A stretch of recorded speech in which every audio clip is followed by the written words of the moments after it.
Good evening dear student. Next topic हम लेके आए हैं डायनामिक मेमोरी एलोकेशन। बहुत ही वेरी इंपॉर्टेंट टॉपिक है। ये भी 5 नंबर में आता है आपका कि डायनामिक मेमोरी लोकेशन क्या होता है। डायनामिक मेमोरी लोकेशन जब प्रोग्राम आपका रन करता है तो उस टाइम में मेमोरी का जो लोकेशन होता है, इस प्रक्रिया को हम डायनामिक मेमोरी लोकेशन कहते हैं। जैसे आप प्रोग्राम बनाकर उसको रन कर रहे हैं, तो जब रन होता है तो जो जितने भी डाटा आप दिए होते हैं वो रैम पे जाके स्टोर होता है। तो उस प्रक्रिया में जो मेमोरी लोकेट होती है, जो मेमोरी प्रक्रिया होती है जहाँ पे स्पेस उसको लेना है, तो उस प्रक्रिया को हम क्या कहते हैं, डायनामिक मेमोरी लोकेशन।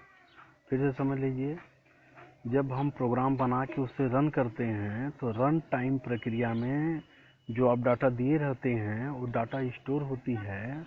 उस प्रक्रिया को हम क्या कहते हैं, dynamic memory location. Dynamic memory location इस वजह से करते हैं क्योंकि आपका मेमोरी लोकेशन यूटिलाइज हो सके अच्छे से और व्यर्थ ना जाए कोई भी डाटा। और यूटिलाइज इस वजह से करते हैं क्योंकि जो स्पेस बहुत ज़्यादा लग रहा है वे ज़्यादा ना ले और उसकी सारी प्रक्रिया एकदम मेंटेन रहे। इस वजह से मेमोरी हम लोकेशन करते हैं। किसी भी प्रोग्राम के रन टाइम डायरेक्शन में मेमोरी लोकेशन की प्रक्रिया को डायनामिक एलोकेशन कहते हैं। डायनामिक मेमोरी एलोकेशन से मेमोरी स्पेस को इफेक्टिव यूटिलाइज किया जा सकता है, मतलब अच्छे से उसको आप यूज कर सकते हैं सारी मेमोरी को डायनामिक मेमोरी लोकेशन के थ्रू। ऐसे कोई जब फिक्स साइज नहीं होती तो दिक्कत होती है, प्रॉब्लम्स होती है। कंपाइल टाइम लोकेशन में किसी भी वेरिएबल को पहले से ही मेमोरी अलोकेट होता है। कंपाइल टाइम अलोकेशन में किसी भी वेरिएबल को पहले से ही मेमोरी अलोकेट होता है। इसे स्टैटिक मेमोरी लोकेशन भी कहते हैं। स्टैटिक मेमोरी लोकेशन में पहले से ही फिक्स साइज स्पेस का लोकेशन होता है जो प्रोग्राम एग्जीक्यूशन के समय स्थिर रहता है, इसको बदला नहीं जा सकता। डायनामिक मेमोरी के लोकेशन में स्पेस का वेस्टेज नहीं होता। डायनामिक मेमोरी लोकेशन में स्पेस का वेस्टेज नहीं होता, मतलब ये वेस्ट नहीं जाता अगर डायनामिक मेमोरी लोकेशन हो रहा है तो। ये कब होता है, जब कोई भी प्रोग्राम बना के उसको रन करते हैं तो उस प्रक्रिया में जो भी मेमोरी लोकेट होती है, मतलब जितने भी डाटा दिए हैं वो कहाँ, रैम पे जाएगा। रैम पे जाएगा तो सारी डाटा रैम पे ही स्टोर होगी। तो रैम पे स्टोर होगी तो इस प्रक्रिया को हम डायनामिक मेमोरी लोकेशन कहते हैं। इनमें कोई स्पेस वेस्टेज नहीं जाता। इसमें स्पेस अलॉटमेंट की फ्लेक्सिबिलिटी होती है। मेमोरी मैनेजमेंट के लिए निम्न प्रकार के लाइब्रेरी फंक्शन का प्रयोग करते हैं, जो less than standard library dot H, मतलब स्टैंडर्ड लाइब्रेरी हेडर फाइल में प्रीडिफाइन होते हैं। जैसे malloc function, calloc function, realloc function, free function, इस टाइप के फंक्शन होते हैं। पहला मैलॉक फंक्शन, दूसरा कॉल फंक्शन, तीसरा रीलॉक फंक्शन, चौथा फ्री फंक्शन। ये 4 तरह के फंक्शंस होते हैं। जैसे आपसे पूछ देगा कि मेमोरी डायनामिक लोकेशन क्या होता है या डायनामिक लोकेशन क्या होता है, या पूछ देगा मैलॉक कैलॉक फंक्शन क्या होता है, इसी के पार्ट हैं। या तो ऐसे पूछ दे कि डायनामिक मेमोरी लोकेशन क्या होता है, कितने प्रकार के होते हैं 5 नंबर में, या तो पूछ ले मैलॉक कैलॉक फंक्शन क्या होता है 5 नंबर में पूछता है। बहुत ही इंपॉर्टेंट फाइल है, बहुत ही इंपॉर्टेंट टॉपिक ये है, ध्यान से पढ़िएगा।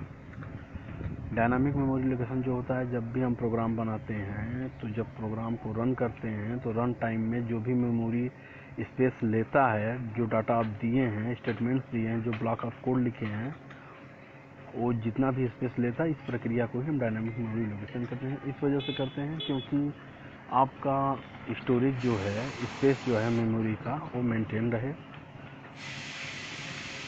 फर्स्ट मैलॉक फंक्शन का प्रयोग प्रोग्राम के एग्जीक्यूशन के समय मेमोरी में स्पेस एलोकेशन के लिए किया जाता है।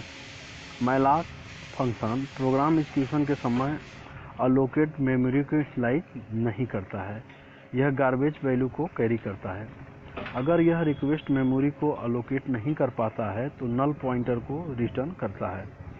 मैलॉक फंक्शन केवल सिंगल आर्गुमेंट को लेता है। जैसे सिंटैक्स देख लीजिए, मैलॉक डाल दिए तो इसमें सिंगल आर्गुमेंट ही सिर्फ पास होंगे। देखिए जैसे स्टार साइज ऑफ इंट, मतलब इंटीजर टाइप के डाटा को आप क्या कर रहे हैं, यहाँ पे पॉइंट करा रहे हैं। तो इंटीजर डाटा टाइप के लिए भी जहाँ n क्या है, नंबर ऑफ रिक्वायर्ड या साइज स्पेस इन बाइट्स। उदाहरण मैलाक 100 टाइप के क्या हैं, साइज ऑफ इंटीजर हैं। अगर इंटीजर 2 बाइट लेता है तो यह स्टेटमेंट 100 × 2 200 बाइट्स अलोकेट करेगा। दूसरा, कैलॉग फंक्शन का प्रयोग प्रोग्राम के एग्जीक्यूशन के समय मेमोरी में स्पेस अलोकेशन के लिए किया जाता है। मैलाक फंक्शन अलोकेट मेमोरी को 0 इनिशियलाइजेशन करता है। यह 2 आर्गुमेंट को लेता है। कैलॉग फंक्शन कंटिन्यूस मेमोरी को अलोकेट करता है। कैलॉग फंक्शन मैलाक फंक्शन की अपेक्षा स्लोअर होता है। कैलॉग फंक्शन जो होता है मैलाक फंक्शन की अपेक्षा स्लोअर होता है। सिंटैक्स देखिए, Kellogg n size of integer type data को करते हैं, जहां n रिक्वायर्ड नंबर है या साइज ऑफ बाइट है।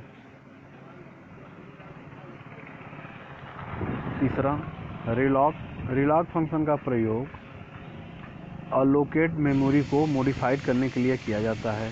जो लोकेट मेमोरी करते हैं उसे मॉडिफाइड कर सकते हैं, इसके लिए रिलॉग फंक्शन का यूज करते हैं। रिलॉग फंक्शन मेमोरी से ओल्ड ऑब्जेक्ट को डीलोकेट करके स्पेसिफाइड साइज के न्यू ऑब्जेक्ट में लोकेट करता है। रिलॉग फंक्शन 2 आर्गुमेंट को एक्सेप्ट करता है। पहला आर्गुमेंट यह डिनोट करता है कि मैलॉक या कैलॉग फंक्शन द्वारा पहले कितना मेमोरी अलोकेट किया गया है।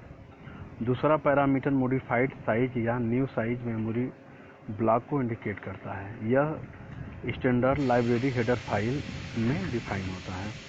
सिंटैक्स देखिए, realloc bracket pointer comma n size of integer, फिर ब्रैकेट बंद इंटीजर टाइप डाटा के लिए हमने रिक्वायर्ड किए हैं, जहां n क्या है आपका रिक्वायर्ड ऑफ नंबर है या साइज है।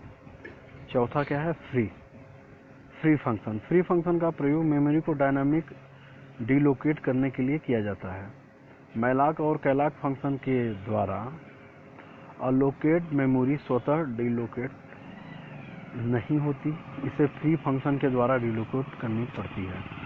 प्रोग्राम का एग्जीक्यूशन समाप्त हो जाने के बाद मेमोरी को फ्री करनी पड़ती है ताकि यह फ्यूचर में प्रयोग हो सके। फ्री फंक्शन का उपयोग करते हैं। सिंटैक्स फ्री ब्रैकेट फिर स्टार पॉइंटर फिर ब्रैकेट बंद। इस वजह से हम यूज करते हैं जैसे वो मेमोरी फ्री हो सके। या तो देखिए ये मैलॉक कैलॉग, देखिए हमने आपसे पहले ही बताया कि डायनामिक मेमोरी लोकेशन जो होता है बहुत ही इंपॉर्टेंट टॉपिक है। ये 5 नंबर में पूछता है कि मेमोरी डायनामिक मेमोरी लोकेशन क्या होता है, कितने प्रकार के होते हैं। या तो पूछ लेगा मैलॉक कैलॉग फंक्शन क्या है, ये भी 5 नंबर में पूछ सकता है। क्वेश्चन पर डिपेंड करता है कैसे पूछता है, लेकिन पूछता 100% है। या तो पूछ लेगा मैलॉक कैलॉग में अंतर क्या है। डायनामिक मेमोरी लोकेशन भी हम आपको बता चुके हैं। मैलॉक और कैलॉग में अंतर, मैलॉक और कैलॉग फंक्शन। तो देखिए मैलॉक फंक्शन जो होता है मेमोरी का सिंगल ब्लॉक को अलोकेट करता है। पहला डिफरेंस क्या है कि मैलॉक फंक्शन जो होता है मेमोरी का सिंगल ब्लॉक को अलोकेट करता है। कैलॉग फंक्शन जो होता है मल्टीपल ब्लॉक को अलोकेट करता है, पहला डिफरेंस। दूसरा क्या है, मैलॉक में मैलॉक फंक्शन अलोकेट मेमोरी को इनिशियलाइज नहीं करता है। कैलॉग फंक्शन 0 से अलोकेट मेमोरी को इनिशियलाइज करता है। तीसरा क्या है, मैलॉक फंक्शन सिंगल आर्गुमेंट को एक्सेप्ट करता है और ये कैलॉग फंक्शन जो होता है 2 आर्गुमेंट को एक्सेप्ट करता है। मैलॉक फंक्शन फास्ट होता है, कैलॉग फंक्शन स्लो होता है। मेन डिफरेंस यह है। 5 नंबर में पूछता है कि what is difference between the malloc and Kellogg. घर पे रहें, सुरक्षित रहें, अपने हाथों को सैनिटाइजर करते रहें, मास्क लगाना ना भूलें। जब बहुत ज़रूरी काम हो घर से बाहर निकलें, अन्यथा ना निकलें। घर पे रहें, सेफ रहें। जय हिंद, जय भारत।